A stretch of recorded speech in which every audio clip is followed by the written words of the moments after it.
Hello friends, this is Himanshu and welcome to high speed गुरु।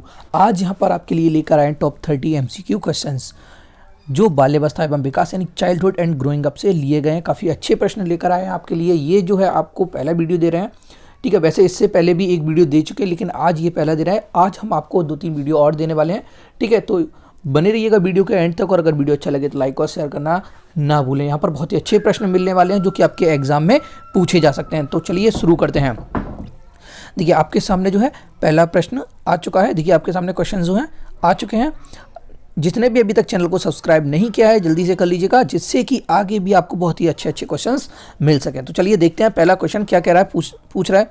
अच्छे प्रश्न है दोस्तों ये। यहाँ पर विकास कभी ना समाप्त होने वाली प्रक्रिया है, यह विचार किससे संबंधित है?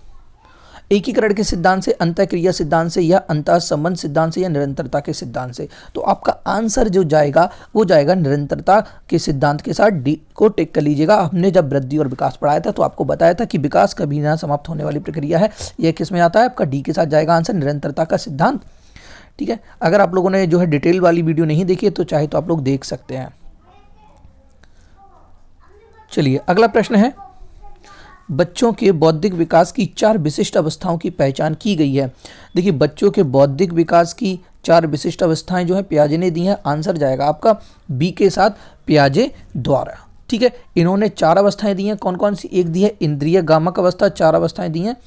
इंद्रिय गामक अवस्था, ठीक है, जिसकी आयु 0 से 2 वर्ष बताई है। और दूसरी दी है पूर्व संक्रियात्मक अवस्था, जिसकी आयु 2 से 7 वर्ष बताई है, 2 से 7 वर्ष बताई है, ठीक है। और तीसरी दी है मूर्त संक्रियात्मक अवस्था, जिसकी आयु जो है 7 से 11 वर्ष, या कहीं कहीं आपको मिलेगा 7 से 12 वर्ष भी, ठीक है। तो इस चीज़ को आप ध्यान रखिएगा, 7 से 12 वर्ष भी मिल जाएगा मूर्त संक्रियात्मक अवस्था, चाहे तो आप नोट कर सकते हैं। और जो चौथी बताई है आपकी 4th स्टेज बताई, वो औपचारिक बताई है, औपचारिक संक्रियात्मक अवस्था, ठीक है। इसकी जो आयु है 11 से यानी 11 वर्ष के बाद, ठीक है, मानी गई है। चलिए आगे देखते हैं। चलिए अब अगला है, यहाँ पर तो इसका आंसर चला जाएगा बी के साथ, पियाजे द्वारा, ठीक है। अगला है, सीखने के अंतःदृष्टि सिद्धांत को किसने बढ़ावा दिया? तो आंसर जाएगा आपका सी के साथ, गेस्टाल्ट सिद्धांतवादी, ठीक है। टिक कर लीजिएगा, गेस्टाल्ट सिद्धांतवादी। देखिए कॉलर हुए, कॉलर ने सूझ या अंतर्दृष्टि का सिद्धांत दिया, तो आपका आंसर किसके साथ जाएगा? गेस्टाल्ट सिद्धांतवादी, ठीक है। अगला है आपका क्वेश्चन नंबर 4, कौन सा स्थान है जहां बच्चे के संज्ञानात्मक विकास को सबसे बेहतर तरीके से परिभाषित किया जा सकता है? तो विद्यालय एवं उस कक्षा पर्यावरण, टिक कर लीजिए। और आगे देखते हैं। अगला है आपके सामने, वह अवस्था जब बच्चा तार्किक रूप से वस्तुओं व घटनाओं के विषय में चिंतन प्रारंभ करता है, ठीक है। यहाँ पर आपसे पूछा जा रहा है कि वह अवस्था जब बच्चा तार्किक रूप से वस्तुओं व घटनाओं के विषय में क्या करना? चिंतन करना प्रारंभ करता है। तो क्या होगा आपका आंसर? बी के साथ जाएगा, मूर्त संक्रियात्मक अवस्था। और इसकी आयु की बात करें तो 7 से 12 वर्ष, ठीक है, याद रखिएगा।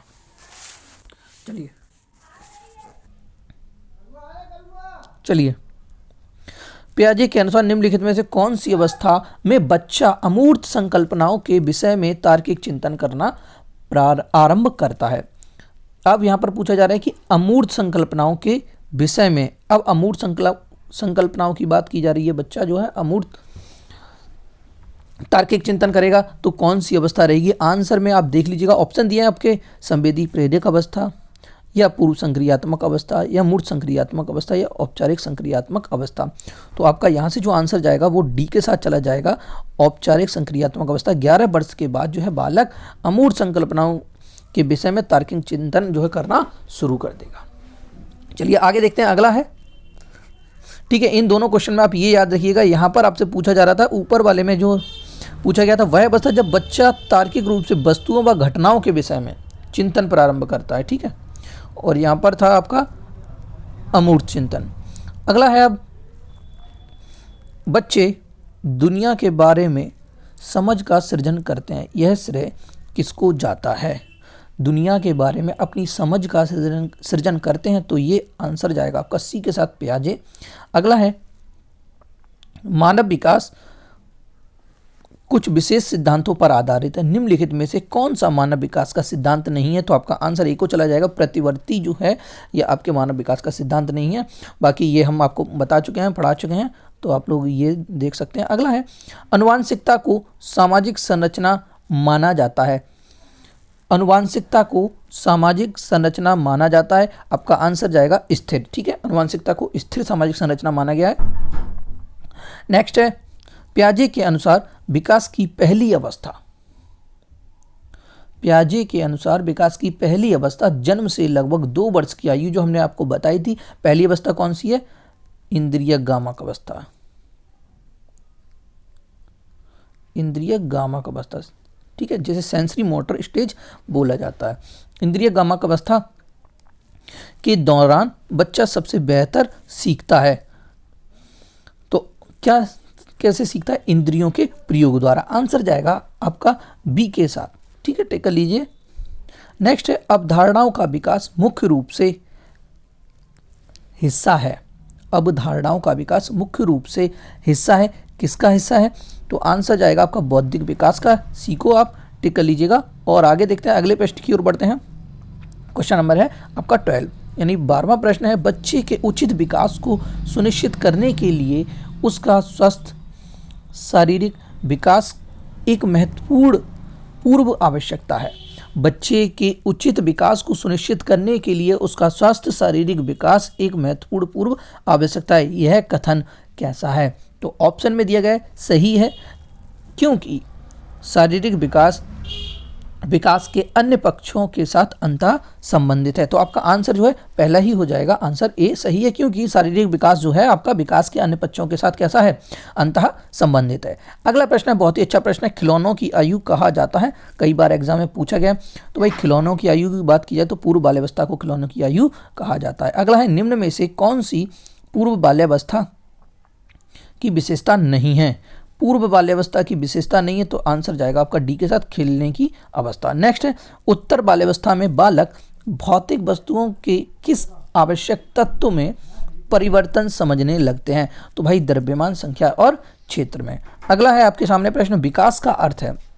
विकास का अर्थ पूछा जा रहा है, परिवर्तनों की उत्तरोत्तर श्रृंखला, अभिप्रेरणा के फलस्वरूप होने वाले परिवर्तनों की उत्तरोत्तर। अगला है, अप्रेरणा एवं अनुभव के फलस्वरूप होने वाले परिवर्तनों की उत्तरोत्तर श्रृंखला, या परिपक्वता एवं अनुभव के फलस्वरूप होने वाले परिवर्तनों की श्रृंखला। तो यहाँ से जो आपका आंसर जाएगा वो सी के साथ जाएगा, अप्रेरणा एवं अनुभव के फलस्वरूप होने वाले परिवर्तनों की उत्तरोत्तर श्रृंखला। अगला प्रश्न है, विकास के संदर्भ में कौन सा कथन सत्य नहीं है? अब यहाँ पर ध्यान देना है कि यहाँ पर पूछा गया सत्य नहीं है। ठीक है, तो आपका आंसर क्या हो जाएगा? ऑप्शन देखते हैं पहले। विकास की प्रत्येक अवस्था में अपने खतरे हैं। ठीक है, बिल्कुल है भाई, तो ये तो होगा नहीं। अगला है, विकास उकसाने बढ़ावा देने से नहीं होता। चलिए आगे देखते हैं, विकास सांस्कृतिक परिवर्तनों से प्रभावित होता है। बिल्कुल। अगला है, विकास की प्रत्येक अवस्था का अपनी विशेषताएं होती हैं। ठीक है, तो यहाँ से जो आपका आंसर जाएगा वो जाएगा बी के साथ, विकास उकसाने बढ़ावा देने से नहीं होता है। ठीक है, तो आंसर आपका किसके साथ चला जाएगा? बी के साथ। आगे, निम्न में से कौन सा विकासात्मक कार्य उत्तर बाल्यावस्था के उपयुक्त नहीं है? तो उत्तर बाल्यावस्था के उपयुक्त नहीं है। सामान्य खेलों के लिए आवश्यक शारीरिक कुशलताएं सीखना, या पुरुषोचित या स्त्रीयोचित सामाजिक भूमिकाओं को प्राप्त करना, या व्यक्तिगत आत्मनिर्भरता प्राप्त करना। और यहाँ पर अगला है, अपने हम उम्र बालकों के साथ रहना उत्तर बाल्यावस्था के लिए उपयुक्त नहीं है, यहाँ पर पूछा गया है। ठीक है, देख लीजिएगा, आंसर जाएगा आपका बी के साथ। नेक्स्ट देखते हैं, अगले प्रश्न की ओर बढ़ते हैं। कौन सिद्धांत व्यक्त करता है कि मानव मस्तिष्क एक बर्फ के चट्टान के समान है, जो कि अधिकांश छिपी रहती है एवं उसमें चेतना के 3 स्तर हैं? यह किसने कहा है? तो भाई इसका जो आंसर जाएगा आपका ये सी के साथ चला जाएगा, मनोविश्लेषणात्मक सिद्धांत। ठीक है, टिक कर लीजिएगा, मनोविश्लेषणात्मक सिद्धांत। और ये दिया किसने अगर आपसे पूछा जाए तो ये दिया है फ्रॉयड ने। ठीक है, याद रखिएगा। चलिए आगे देखते हैं, अगले प्रश्न की ओर बढ़ते हैं।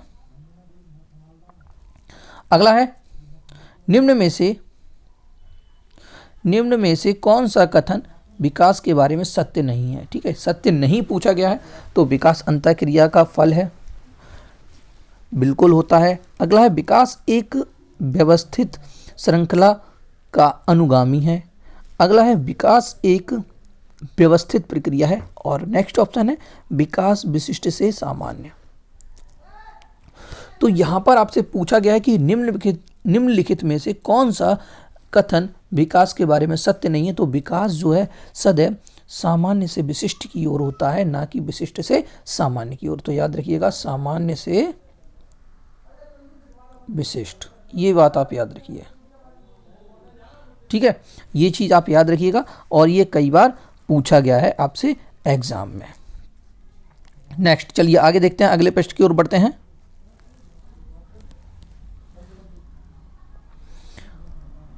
चलिए देखते हैं अगला प्रश्न क्या है। बालकों की सोच अमूर्तता की अपेक्षा मूर्त अनुभवों एवं प्रत्ययों से होती है। देखिए, अब यहां पर आपसे पूछा गया है कि बालकों की सोच जो है अमूर्तता की अपेक्षा मूर्त अनुभवों एवं प्रत्ययों से होती है। यह अवस्था है, यह अवस्था जो है आपकी ए के साथ जाएगा आंसर, 7 से 12 वर्ष तक की अवस्था। ठीक है, क्या पूछा गया था एक बार फिर से देख लीजिएगा, अच्छा प्रश्न है ये। ठीक है, बालकों की सोच अमूर्तता की अपेक्षा मूर्त अनुभवों एवं प्रत्ययों से होती है। तो यह अवस्था है, ये आपकी मूर्त संक्रियात्मक अवस्था होती है, जिसका हम आपको बता चुके, ऊपर बताया था आपको। जो मूर्त संक्रियात्मक अवस्था है, इसकी आयु जो है 7 से 12 वर्ष है। ठीक है, और इसमें जो है अमूर्त की अपेक्षा मूर्त अनुभवों को प्रत्ययों से होती है। बालकों की सोच कैसी है? बालकों की सोच अमूर्तता की अपेक्षा मूर्त अनुभवों एवं प्रत्ययों से होती है। चलिए आगे देखते हैं, अगला है आप प्रश्न। अगला प्रश्न क्या है देखते हैं, चलिए। मानव विकास किन, तो इसका आप आंसर ए टिक कर लीजिएगा। और मानव विकास किन दोनों के योगदान का परिणाम है? मानव विकास किन दोनों के योगदान का परिणाम है? तो अभिभावक एवं अध्यापक का, या सामाजिक एवं सांस्कृतिक कारकों का, वंश क्रम एवं वातावरण का, इनमें से कोई नहीं। तो आंसर जाएगा आपका सी के साथ, वंश क्रम एवं वातावरण का। अगला प्रश्न है, निम्नलिखित में से कौन पियाजे के अनुसार बौद्धिक विकास का निर्धारक तत्व नहीं है? सामाजिक संचरण, या अनुभव, या संतुलनीकरण, या इनमें से कोई नहीं। तो यहां पर आपसे पूछा जा रहा था पियाजे के अनुसार बौद्धिक विकास का निर्धारक तत्व नहीं है। आंसर जाएगा आपका ए के साथ, टिक कर दीजिएगा। नेक्स्ट प्रश्न की ओर बढ़ते हैं, अगला है आपके सामने। फ्रॉयड, पियाजे एवं अन्य मनोवैज्ञानिक ने व्यक्तित्व की विभिन्न अवस्थाओं के संदर्भ में व्याख्या की है, परंतु पियाजे ने कहा कि विकास की अवस्थाएं वातावरण से निर्धारित होती हैं, या कहा कि शैशवावस्था के अनुभव ही अधिक प्रभावित करते हैं, बाकी अवस्थाओं के सीमित प्रभाव होते हैं। और अगला ऑप्शन है, विभिन्न अवस्थाओं को समझने के लिए संज्ञानात्मक बदलाव के बारे में कहा। तो आपका जो आंसर जाएगा वो जाएगा सी के साथ, विभिन्न अवस्थाओं को समझाने के लिए संज्ञानात्मक बदलाव के बारे में कहा। ठीक है, अगला है अब प्रश्न आपके सामने, क्वेश्चन नंबर 25। चलिए देख लीजिएगा। वह स्तर जिसमें बच्चा किसी वस्तु एवं घटना के बारे में तार्किक रूप से सोचना शुरू करता है। अब यहाँ पर पूछा जा रहा है कि वह स्तर जिसमें बच्चा जो है तार्किक रूप से सोचना शुरू कर देता है। तो आंसर जाएगा आपका डी के साथ, मूर्त संक्रियात्मक अवस्था। ठीक है, आप टिक कर दीजिएगा ऑप्शन नंबर डी। और इसकी हमने आयु बताई थी आपको, क्या है? 7 से 12 वर्ष। ठीक है, याद रखिएगा। चलिए अब आगे देखते हैं। बचपन, अगला प्रश्न है, बचपन का सांप्रतिक दृष्टिकोण की मान्यता है। बचपन का सांप्रतिक दृष्टिकोण की मान्यता है। बहुत तरीके से बच्चे प्राप्त वयस्कों के बराबर होते हैं। यह बच्चों को युवा प्राप्त वयस्कों के रूप में सबसे अच्छा माना जाता है। या बच्चा आधारित बच्चा आधारिक रूप से प्रतीक्षा अवधि है या बचपन वृद्धि एवं परिवर्तन की एक अनूठी अवधि है? तो आंसर जाएगा आपका बचपन वृद्धि एवं परिवर्तन की अनूठी अवधि है। ठीक है, क्वेश्चन नंबर 26 के साथ आप आंसर चला जाएगा वो डी के साथ चला जाएगा। अगला है मानवीय मूल्यों जो प्रकृति में सार्वत्रिक है के विकास का अर्थ है। मानवीय मूल्यों जो प्रकृति में सार्वत्रिक है के विकास का अर्थ है। आंसर जाएगा आपका डी के साथ अभिव्यक्ति। ठीक है, याद रखिएगा अभिव्यक्ति के साथ आपका आंसर चला जाएगा। अगला है निम्न में से किस स्तर के बच्चे अपने समकक्षी वर्ग के सक्रिय सदस्य होते हैं? तो भाई किशोरावस्था के जो बच्चे हैं वो कैसे सक्रिय सदस्य होते हैं? बाल विकास की परिभाषा का अध्ययन क्षेत्र है जो मानवीय सामर्थ्यों में परिवर्तन का परीक्षण करता है या जीवन अवधि के दौरान व्यवहार की व्याख्या ढूंढेगा, या कहें कि बच्चों की वयस्क एवं वरिष्ठ नागरिकों के साथ तुलना करेगा, या किसी बच्चे का संज्ञानात्मक सामाजिक तथा दूसरे सामर्थ्यों का क्रमिक विकास के लिए उत्तरदायी होगा। तो आपका आंसर जाएगा इसका डी के साथ, किसी बच्चे का संज्ञानात्मक सामाजिक एक दूसरे सामर्थ्यों का क्रमिक विकास के लिए उत्तरदायी होगा। ठीक है, आगे प्रश्न की बात करते हैं। अगला है जो आपका लास्ट प्रश्न है 30। चलिए, पियाजे के अनुसार संज्ञानात्मक बाल विकास की कितनी अवस्थाएं हैं? तो हमने ये पहला प्रश्न यही, सेकंड प्रश्न आपका यही था, तो 4 अवस्थाएं थी। अब ये अवस्था यहाँ पर देख लीजिएगा कौन कौन सी हैं। अगर हम यहाँ पर पहली अवस्था की बात करें, ठीक है, तो पहली जो दी है वो दी है इंद्रियक। यहाँ पर जो है थोड़ा सा लिखने में नहीं आता है, तो आप लोग देख लीजिएगा इंद्रियक गामक अवस्था। ठीक है, इसे आप लिख लीजिएगा, और इसकी आयु जो है 0 से 2 वर्ष है। और दूसरी जो दी है वो दी है पूर्व संक्रियात्मक अवस्था, पूर्व संक्रियात्मक। ठीक है, अगर इसकी आयु की बात करें तो इसकी आयु जो बताइए वो 2 से 7 वर्ष मिलेगी आपको। ठीक है, और आगे देखते हैं। चलिए, और अब तीसरी जो है वो है मूर्त संक्रियात्मक अवस्था, मूर्त संक्रियात्मक अवस्था।